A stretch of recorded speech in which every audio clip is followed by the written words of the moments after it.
तो हेलो दोस्तों, मैं हिमांशु गुप्ता और आपका स्वागत करता हूं आपके अपने चैनल HL क्लासेस में। तो आज हम बात करने वाले हैं क्लास 12th फिजिक्स स्टार्ट कर रहे हैं। चैप्टर नंबर फर्स्ट है हमारा इलेक्ट्रिक चार्ज एंड फील्ड। आज का ये लेक्चर आपका बहुत ही ज़्यादा बेसिक होने वाला है, कुछ ज़्यादा लेंदी नहीं है। तो बेसिक से स्टार्ट करते हैं। और आपने जैसा 10th क्लास में पढ़ा था, 11 तो है ही, जैसे चली गई कोई दिक्कत नहीं है।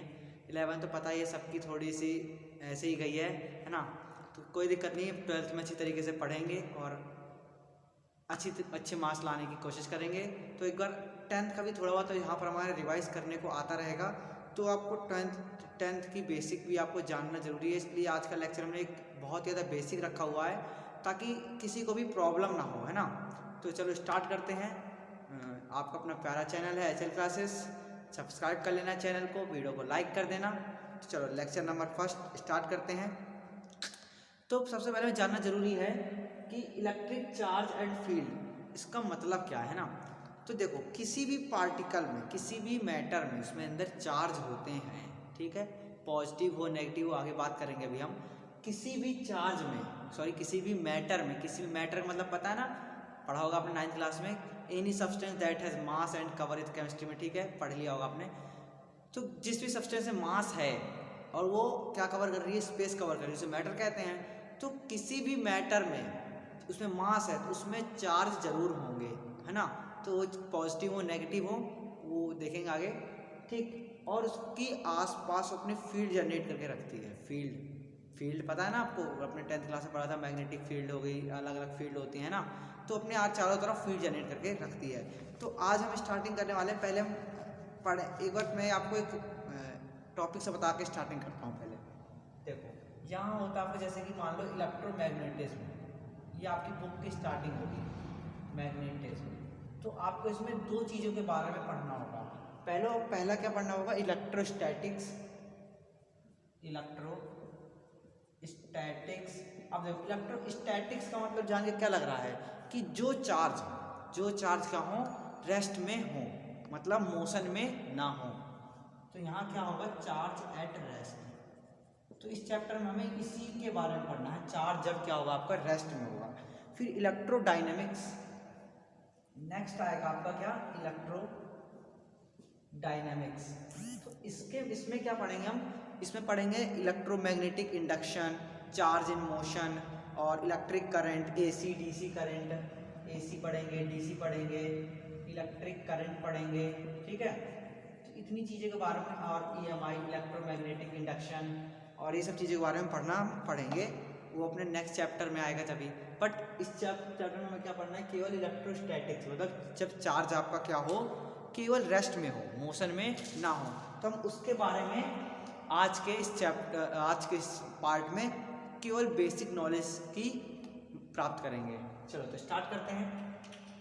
अभी हमारा टॉपिक अभी शुरू होता है अभी, ठीक है। ये तो अभी बात हमारी चैप्टर के उसकी के कंटेंट की, क्या क्या हमें पढ़ना है।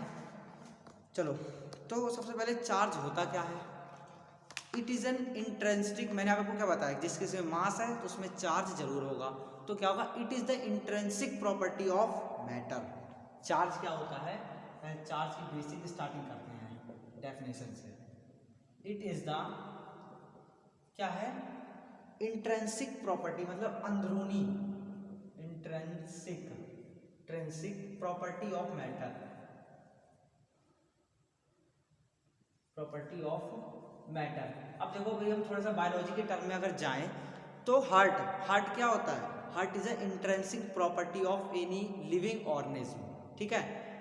बायोलॉजी के टर्म में बता रहा हूं मैं आपको, हार्ट क्या है, हार्ट हो गया, माइंड हो गया। तो क्या होता है, बेसिक क्या है आपका, इंट्रिंसिक प्रॉपर्टी है, किसी भी लिविंग ऑर्गेनिज्म की बेसिक इंट्रिंसिक प्रॉपर्टी है आपकी हार्ट और माइंड। उसी तरह चार्ज क्या होता है, बेसिक इंट्रिंसिक प्रॉपर्टी होती है किसी भी मैटर की। ओके, इतना याद रखना आप। अब देखो, चार्ज कब मिला था, कहाँ मिला था, उसके बारे में जानना जरूरी है। तो ये मिला था आपको एक ग्रीक में, कहाँ, ग्रीक में मिला था। चार्ज सबसे पहले हुई थी स्टार्टिंग, कितने में, कब हुई थी, 1600 BC में इसकी खोज हुई थी इन ग्रीक में, ठीक है। अब इसका मेन सिंबल सभी को पता होता है, 10th क्लास में पढ़ा है। जैसे सिंबल क्या होता है, क्यू। SI यूनिट क्या होती है इसकी? कोलॉम्ब। SI क्या होती है इसकी? कोलॉम्ब, है ना। और आपका क्या आगे रहेगा इसका भी?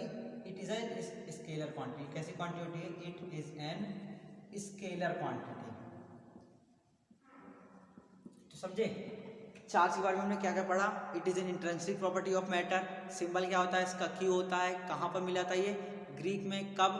1600 BC में। कुछ नॉर्मल क्वेश्चन आपके MCQs में आ सकते हैं, इसलिए बताते जा रहे हैं। SI यूनिट क्या होती है इसकी? कोलॉम्ब होती है, पता है हमको। और it is an scalar quantity, not a vector quantity, it is an scalar quantity. ये याद रखना आप अच्छी तरीके से। अब आगे आते हैं, चार्ज कितने तरीके के होते हैं भाई? चार्ज तो हमें पता है ना कितने तरीके होते हैं। कितने टाइप के होते हैं चार्ज आपके? 2 तरह के होते हैं। कौन कौन से होते हैं? पॉजिटिव चार्ज और नेगेटिव चार्ज। ये सब के बारे में आपको सब पता ही है, फिर भी आज का बेसिक लेक्चर है इसलिए बेसिक से ही बात करेंगे। ज़्यादा आगे पार्ट में हटा दिया मैंने, तो देख लेना आप, ठीक है। चार्ज के कितने टाइप होते हैं आपके? एक इधर बना देंगे और एक इधर। पहला पॉजिटिव चार्ज और दूसरा नेगेटिव चार्ज, है ना। इसका सिंबल ऐसा होगा आपका और इसका ऐसा, पॉजिटिव का प्लस वाला सिंबल होता है ना। अब इतना पता है आपको, लाइक चार्ज, एक जैसे चार्ज क्या करते हैं आपको? रिपेल होते हैं। जैसे नेगेटिव नेगेटिव हो गया, पॉजिटिव पॉजिटिव हो गया, तो लिख देंगे नोट है यहाँ पर, लाइक चार्जेस रिपेल। मतलब जैसे कि नेगेटिव और नेगेटिव हो गया, वो क्या करेंगे? रिपेल करेंगे, आपस में दूरी बनाएंगे। और जैसे पॉजिटिव पॉजिटिव होगा, क्या करेंगे? दूरी बनाएंगे। अब अनलाइक चार्जेस क्या होंगे? अट्रैक्ट। अनलाइक चार्जेस अट्रैक्ट, है ना। जैसे कि पॉजिटिव नेगेटिव ऐसा, तो वो क्या करेंगे आपका? एक दूसरे की तरफ, ये मान लो पॉजिटिव ये नेगेटिव, तो कैसे करेंगे? दोनों खींचे तरह आएंगे और चिपक जाएंगे। अगर इधर पॉजिटिव क्या होंगे? दोनों दूर। मतलब सेम चार्जेस क्या होते हैं? टूवर्ड्स, मतलब अवे फ्रॉम। कैसे जा रही है इसकी? देखो ये चार्ज, तो इसकी फील्ड किधर जाएगी? इसको इधर लेके जाएगी, इसको उधर लेके जाएगी। मतलब क्या हो रहा है? इसकी अवे फ्रॉम चार्जेस से होकर जाएगी। इसकी पॉजिटिव, इसकी नेगेटिव, इसका इधर आ रही है, इसकी इधर आ रही, मतलब दोनों एक दूसरे की तरफ आना चाहेंगे, ठीक है। तो अभी आगे समझेंगे, वो चीज़ भी हम समझेंगे आगे। अब एक इंपॉर्टेंट चीज है, charge always come with mass. आप देखो कैसे, charge always come with mass. इसका मतलब क्या है भाई? मतलब भी तो पता होना चाहिए हमको। तो देखो, जब भी चार्ज एक जगह से दूसरी जगह ट्रांसफर करेगा, तो ये पक्का है कि उसका मास भी एक जगह से दूसरी जगह ट्रांसफर कर रहा है। अब देखो, चार्ज, इलेक्ट्रॉन का मास देखा था हमने, प्रोटॉन का मास देखा था, है ना। तो क्या हो रहा है? जब इलेक्ट्रॉन ट्रांसफर हो रहा है, इलेक्ट्रॉन ट्रांसफर को तो हम चार्ज का ट्रांसफर बोलते हैं, तो क्या होगा? जरूर से जरूर मास का ट्रांसफर जरूर होगा। जब भी इलेक्ट्रॉन का ट्रांसफर होगा तभी मास का ट्रांसफर जरूर होगा, ये याद रखना। बेशक वो माइनर मास हो, लेकिन मास का ट्रांसफर जरूर होगा। अगर एक पॉजिटिव बॉडी से किसी मतलब दूसरे उसमें जा रहे हैं चार्ज, तो इसका मास हमेशा कम हो जाएगा, उसका बढ़ जाएगा। इतना याद रखना, ज़्यादा कुछ नहीं है। Charge always come with mass. Charge हमेशा किसके साथ आता है? मास को लेकर के आता है ना। अब चार्ज और मास में डिफरेंस क्या है, ये भी तो पता होना चाहिए हमको, है ना। तो इधर लिख देंगे चार्ज, इधर मास। तो देखो, वो सब असाइनमेंट चीजें नहीं लिखेंगे हम, चलो फिर भी लिख देते हैं, ठीक है। चार्ज क्या होता है? इट कैन बी पॉजिटिव और नेगेटिव। सही बात है, it can be positive as well as negative. देखो, चार्ज कैसे हो सकते हैं? पॉजिटिव चार्ज बताया हमने आपको, नेगेटिव चार्ज हो सकता है। क्या, अब बताओ, क्या मास नेगेटिव हो सकता है किसी का? क्या आप लोग वीडियो देख रहे हो, जिस फोन से आप वीडियो देख रहे हो, उस फोन का मास कभी माइनस हो सकता है? किसी भी चीज़ का माइनस हो सकता है? मास नहीं हो सकता। कुछ तो मास होगा, है ना। तो कभी भी मास क्या होगा? माइनस नहीं होगा। इट ऑलवेज पॉजिटिव, ये हमेशा क्या होगा? पॉजिटिव होगा, हमेशा और हमेशा। और छोटे छोटे डिफरेंस नहीं लिखूंगा मैं। It can be denoted bye, अगर आपको लिखना हो, अगर आपको पेपर में आ गया 2 नंबर के लिए, 1 नंबर के लिए, तो आप लिख सकते हैं it can be denoted by Q, it can be denoted by M, it is an scalar quantity, ये ऑल्सो स्केलर क्वांटिटी। इसके बाद ऐसा इसकी क्या होगी? कोलॉम्ब होगी। इसकी क्या होगी? आपकी केजी होगी। ये सब नहीं लिखना है, हम इंपॉर्टेंट चीज़ें बात कर रहे हैं। क्या वो केवल मेन इसके 2 डिफरेंस हैं, अच्छी तरीके से। Charge is independent of speed, charge is independent of speed. ये क्या है, स्वतंत्र अपनी स्पीड के लिए, डिपेंडेंट ऑफ स्पीड, अपनी स्पीड में क्या है ये स्वतंत्र है।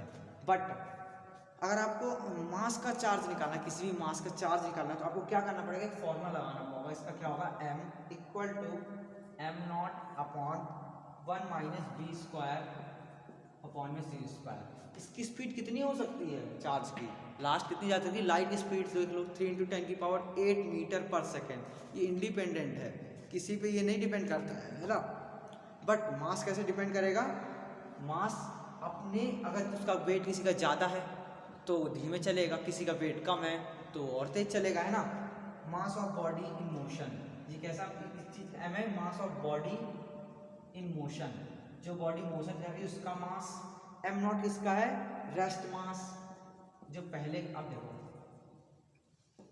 अगर आप रेस्ट में हो, बैठे हुए आराम से वीडियो देख रहे हो, तो आपका मास कुछ और होगा।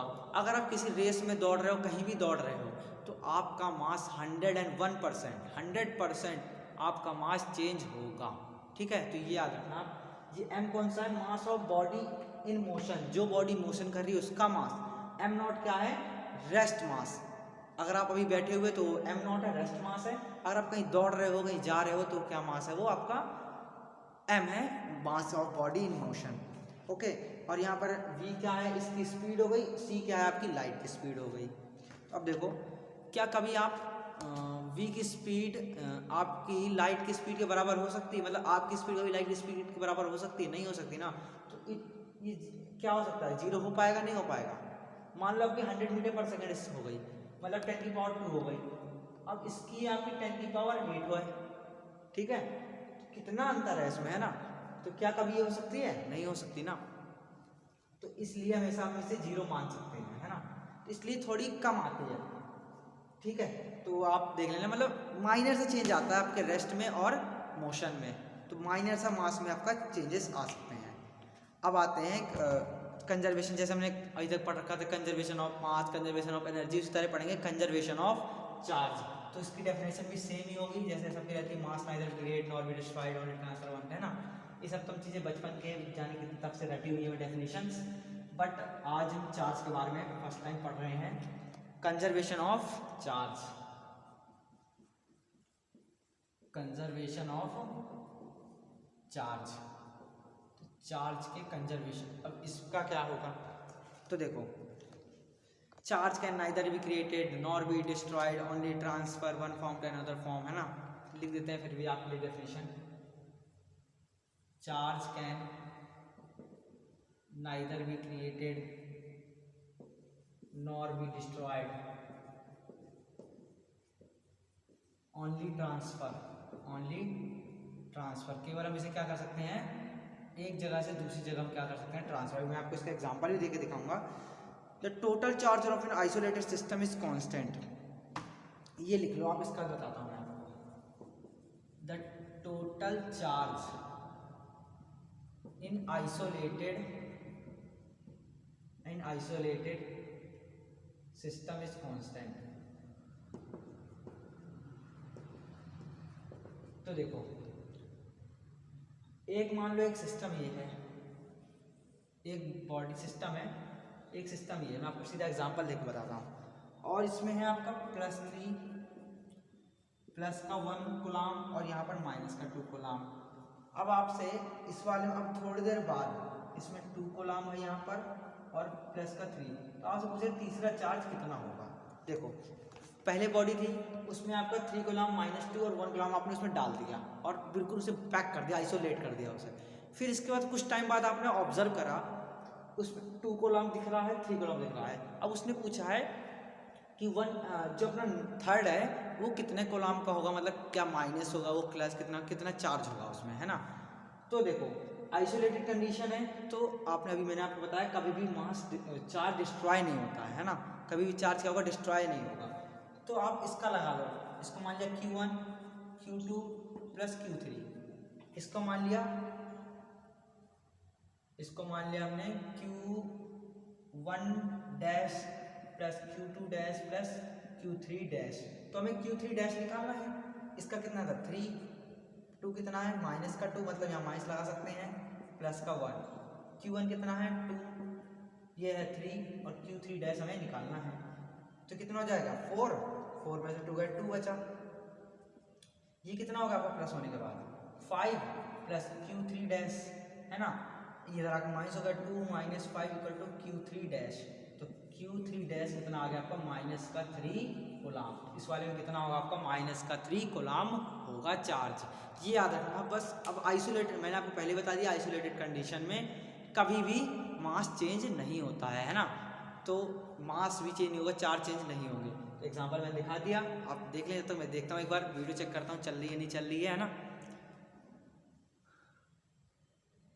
ठीक है, तो इतना सब कुछ समझ में आ गया। आगे बढ़ जाए। आगे क्या करना है हमें, क्वांटाइजेशन ऑफ चार्ज, चार्ज का क्वांटाइजेशन।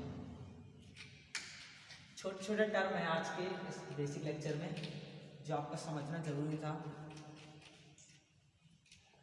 क्या है क्वांटाइजेशन ऑफ चार्ज,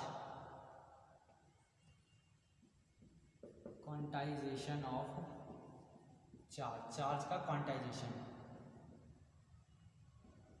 तो पहला मतलब, इसका मतलब क्या होगा, मतलब होगा इसका available in fixed amount. Charge क्या होगा हमेशा फिक्स्ड अमाउंट में चाहिए होता है ना, अवेलेबल इन फिक्स्ड अमाउंट। अगर आपको कहीं भी डाउट हो तो प्लीज़ आप लोग मुझे कमेंट करिएगा, मैं इसको ख़त्म करने का, आपके डाउट को ख़त्म करने की कोशिश करूँगा, है ना। डेफिनेशन नंबर फर्स्ट, पहला कैसे क्या होगा। तो the smallest charge that can exist independently is charge on 1 electron. तो इस डेफिनेशन लिखते नहीं हम, डायरेक्ट आपको बता रहा हूँ। The smallest charge that can exist independently in is charge on 1 electron. सबसे छोटा जो चार्ज होगा वो केवल किस में एग्जिस्ट होगा, 1 इलेक्ट्रॉन। अब देखो, आप कह दो मुझे 2.5 इलेक्ट्रॉन दे दो, कोई कैसे दे देगा भाई। कोई आप कह रहे हो 0.75 इलेक्ट्रॉन दे दो, कोई कैसे दे सकता है। 3.5 इलेक्ट्रॉन दे दो, कोई कैसे दे देगा। तो सबसे छोटा चार्ज केवल 1 ही एग्जिस्ट करता है, इससे छोटा चार्ज नहीं आएगा आपका। कि आप कह रहे हो मुझे आधा चार्ज दे दो, आप कहीं बाजार में गए, आपने कह दिया आधे किलो चीनी दे दो, तो आपको चीनी तो आधे किलो मिल जाएगी, बट आप कह रहे हो आधा चार्ज दे दो मुझे, नहीं, कोई भी सिस्टम आपको आधा चार्ज नहीं दे सकता। देगा स्टार्टिंग उसकी सबसे छोटी यूनिट क्या होगी 1, आपको 1 से ही स्टार्टिंग करना होगा। और 1 इलेक्ट्रॉन में आपका कितना चार्ज होते हैं, 1 इलेक्ट्रॉन बराबर पड़ा होगा 1.67 इंटू 10 की पावर माइनस 19 कूलम। कितने चार्ज होते हैं एक इलेक्ट्रॉन में, 1.67 इंटू 10 की पावर माइनस 19 कूलम, है ना। इसके बाद charge always exist in integral multiple. मैंने आपको डेफिनेशन नंबर 2 पहली कहा थी, सिंपल सी बात है कि वो किस में एग्जिस्ट करेगा, सबसे छोटी फॉर्म उसकी क्या होगी 1 होगी। ऐसी डेफिनेशन नंबर 2 थोड़ी सी अच्छी ऐसे लिख देते हैं, charge always exist in integral multiple of fundamental charge. अब फंडामेंटल चार्ज, अब इंटीग्रल का मतलब तो भाई अगर आपको नहीं जानते हो तो आपको पढ़ना पड़ेगा क्लास 9 की फर्स्ट चैप्टर ही है। फिर मैं आपको बता देता हूँ इंटीग्रल का मतलब क्या होता है, पॉजिटिव से नेगेटिव से पॉजिटिव। ये मान लीजिए है +1 +2 +3 -1 -2 -3। तो ये जो नंबर होते हैं उन्हें क्या बोलते हैं हम। अगर आप चाहें तो, अगर आपको ऐसी वीडियो भी चाहिए तो आप मेरे से कमेंट करिएगा, मैं आपको पूरा होल नंबर, सब नेचुरल नंबर, हर तरह के नंबर बताने की कोशिश करूँगा अगर आपको चाहिए तो, ठीक है। तो -3 -2 -1 ये सब चीज़ें क्या होती हैं, इंटीग्रल होता है ना। तो इसके लिए हमने एक फॉर्मूला बना लिया अपने हिसाब से, Q मतलब चार्ज इक्वल टू NE, ठीक है। देखो चार्ज, n का मतलब आपको इंटीग्रल मतलब 1 2 3 4 -1 -2 -3, और E का मतलब इलेक्ट्रॉन्स। लिख देते हैं इसे, चार्ज ऑन एनी बॉडी, ये क्या है charge on any body. n का मतलब क्या है हमारे पास, इंटीजर कोई भी इंटीजर हो गया। इसके बाद चार्ज ऑन इलेक्ट्रॉन में कितना चार्ज होता है 1.67 × 10⁻⁹ कूलम, तो इसे 1.6 ही लिख देते हैं डायरेक्ट। अब देखो क्वेश्चन नंबर 1 आता है आपके पास, इसे पहले रफ करते हैं, देख लेना, रफ कर देख लो आप लोग एक बार।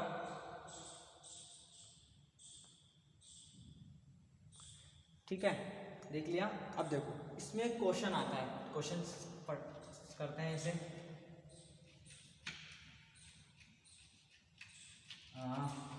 तो देखो क्वेश्चन क्या आता है हमारे पास, क्वेश्चन आता है कि can a charge of 8 × 10⁻18 coulomb be given on a body.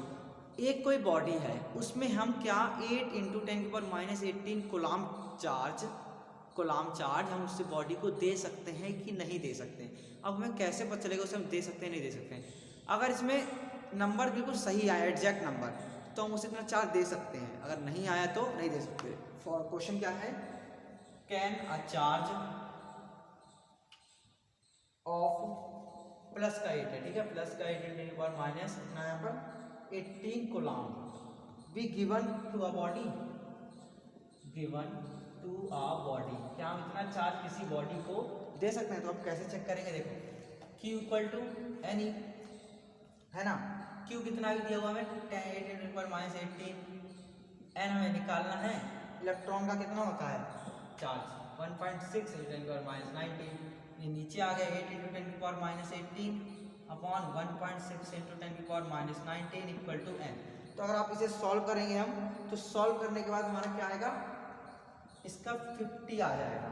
Solve कर लेना आप लोग, इसका क्या आ जाएगा 50। तो हम क्या लिख देंगे, यस हम इतना चार्ज किसी भी बॉडी में, इतना चार्ज हम किसी की बॉडी में दे सकते हैं। ठीक है, तो लिख लेना आप आंसर, इसका यही आ गया। अब आगे बढ़ते हैं, लास्ट टॉपिक आज का हमारा वेज ऑफ चार्ज ट्रांसफर। कैसे मतलब, इसका मतलब है हमारा, एक सेकेंड, हाँ, वेज ऑफ चार्ज, चार्ज कितने तरह से हम ट्रांसफर कर सकते हैं, ये इंपॉर्टेंट टॉपिक है हमारे पास। तो एक सेकेंड आप लोग इसका स्क्रीनशॉट ले सकते हैं। तो आज का केवल लास्ट टॉपिक है वेज ऑफ चार्जेस। 3 तरह के चार्जेस से, तीन प्रकार से हम अपना चार्जेस का आदान प्रदान कर सकते हैं, मतलब चार्जेस को क्या कर सकते हैं, हम इधर से उधर पहुंचा सकते हैं। तो पढ़ते हुए चलेंगे एक साथ ही, वेज ऑफ चार्जेस ट्रांसफर, एक सेकेंड, हाँ, ट्रांसफर। ठीक है, तो देखो कौन कौन से 3 प्रकार, 3 है, 3 प्रकार से कैसे कैसे कर सकते हैं। चार्जिंग बाय कंडक्शन, किसी कुछ कंडक्शन से, एक इंडक्शन और लास्ट फ्रिक्शन। तो पहला कंडक्शन पढ़ेंगे, इसके बाद इंडक्शन पढ़ेंगे और तीसरा पढ़ेंगे फ्रिक्शन। इसके बाद कल का टॉपिक होगा हमारा कूलम्ब्स लॉ, वो कल हम डिस्कस करेंगे अपने नेक्स्ट लेक्चर में। तो देखो चार्ज बाय कंडक्शन, पहला है हमारा चार्ज बाय कंडक्शन।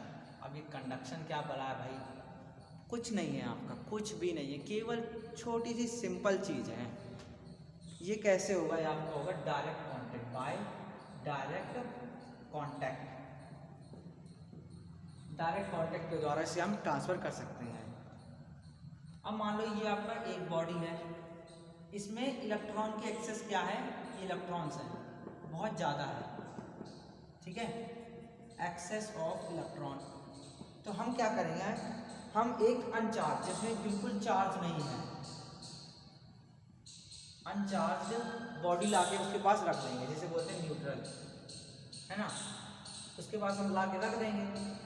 तो क्या होगा, उसमें चार्ज ऑटो में इसके पास लाके रख देंगे, चिपका दिया इसको, है ना, तो क्या होगा, उसका जो चार्ज है वो दोनों में क्या हो जाएगा, बट जाएगा, है ना, आधा आधा, और कुछ टाइम के बाद रख देंगे तो दोनों में बढ़ जाएगा। कैसे बढ़ेगा, इक्वल या अनइक्वल, वो कैसे पता चलेगा भाई हमको, है ना। तो देखो अगर उसकी शेप साइज सेम है, मास सेम है, तो कैसे बढ़ेगा, वो आइडेंटिकल है तो इक्वल बढ़ेगा। अगर शेप साइज इसकी सेम नहीं है दोनों की, तो वो बराबर बराबर चार्ज नहीं बढ़ेंगे, इसमें ज़्यादा, जिसका बड़ा होगा उसमें ज़्यादा चार्ज, जिसका छोटा है उसमें कम चार्ज। तो क्या इसके लिए क्या कंडीशन होनी चाहिए, shape size and mass, it means identical होना चाहिए, मास सेम होना चाहिए। ओके, तो ये हो गया आपका पहला चार्ज बाय कंडक्शन। स्क्रीनशॉट ले सकते हैं आप लोग।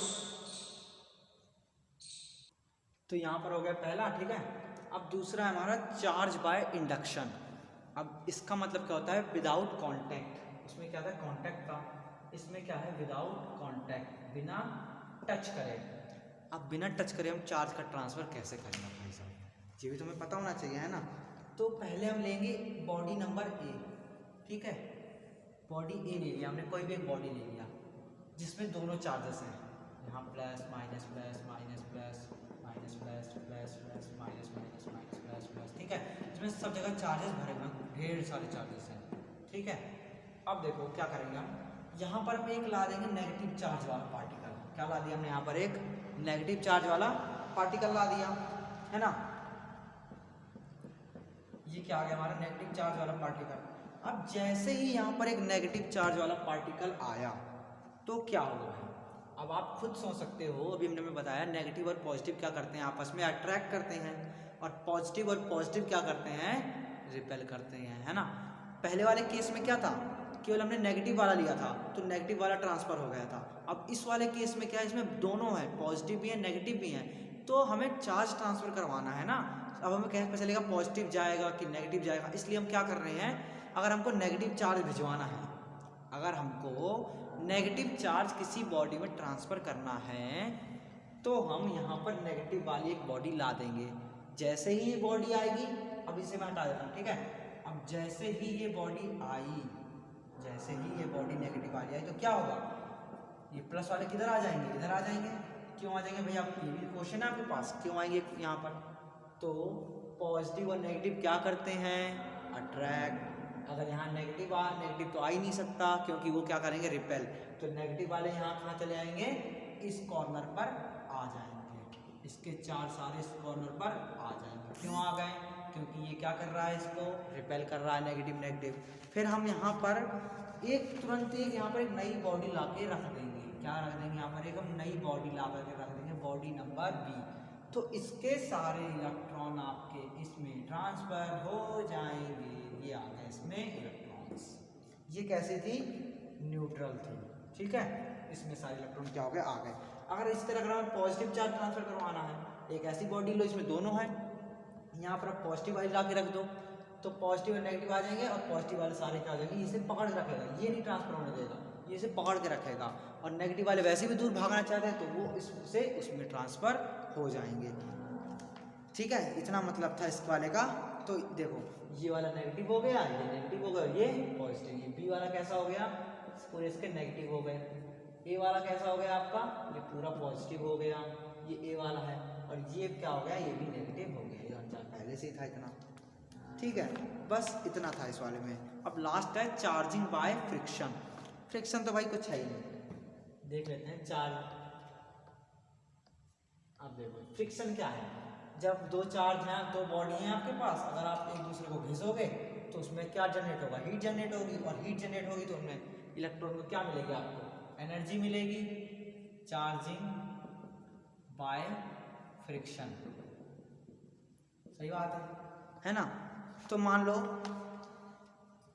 ये आपकी दो बॉडीज हैं, है ना, ये दो बॉडीज हैं, इनको आपने क्या करा, रब करा, मतलब एक दूसरे में घिसना शुरू कर दिया आपने, ठीक है। अब जैसे ही आप घिसोगे तो इलेक्ट्रॉन का इधर से इधर, ये भी पॉजिटिव, ये पॉजिटिव, पॉजिटिव नेगेटिव पॉजिटिव सब कुछ है इसमें, ठीक है, सारे चार भरे हुए। तो बाद में जैसे ही आपने रफ करके छोड़ दिया तो क्या होगा, इनमें एक में नेगेटिव नेगेटिव भर जाएगा किसी में भी, और एक में क्या हो जाएगा, पॉजिटिव पॉजिटिव चार्जेस आ जाएंगे। बस ये हो गया थर्मल एनर्जी। तो सभी के अपने अपने शेल के हिसाब से वो इलेक्ट्रॉन ट्रांसफ़र हो जाएंगे। आपको बताया था मैंने, जैसे ट्रांसफ़र होगा आपका चार्ज इलेक्ट्रॉन का, वैसे ही मास का भी ट्रांसफ़र होगा। अब देखो यहाँ पर जिसका मास ज़्यादा होगा, पॉजिटिव का मास क्या होता है, ज़्यादा होता है। तो जिधर तरफ पॉजिटिव वाले गए हैं इलेक्ट्रॉन, जिधर तरफ पॉजिटिव वाले इलेक्ट्रॉन गए हैं, उधर क्या होगा आपका, उधर मास बढ़ जाएगा। क्यों बढ़ जाएगा, क्योंकि पॉजिटिव का मास क्या हो जाता है, ज़्यादा होता है, और नेगेटिव का मास क्या होता है भाई, कम होता है। इसलिए ए वाले में मास कम हो जाएगा और बी वाले में आपका मास बढ़ करके उससे ज़्यादा हो जाएगा। ठीक है, तो बस आज के लिए इतना ही। मिलते हैं अपने नेक्स्ट वीडियो में नेक्स्ट लेक्चर के साथ। तो बने रहें, सभी लोग पढ़ते रहें, पढ़ाई करना चाहिए, 12th क्लास है तो अब इसी तरह से लेक्चर आते रहेंगे। अगले में पढ़ना है हमें कूलॉम्स लॉ के बारे में जानकारी प्राप्त करेंगे। हमने पहले भी शायद पढ़ा, नहीं पढ़ा, तो 12th क्लास में कूलॉम्स लॉ पढ़ेंगे, तो आगे पढ़ेंगे। ठीक है, तो मिलते हैं अपने नेक्स्ट वीडियो में। चैनल को सब्सक्राइब कर लीजिएगा, वीडियो को लाइक कर दीजिएगा। जय हिंद, जय भारत, धन्यवाद।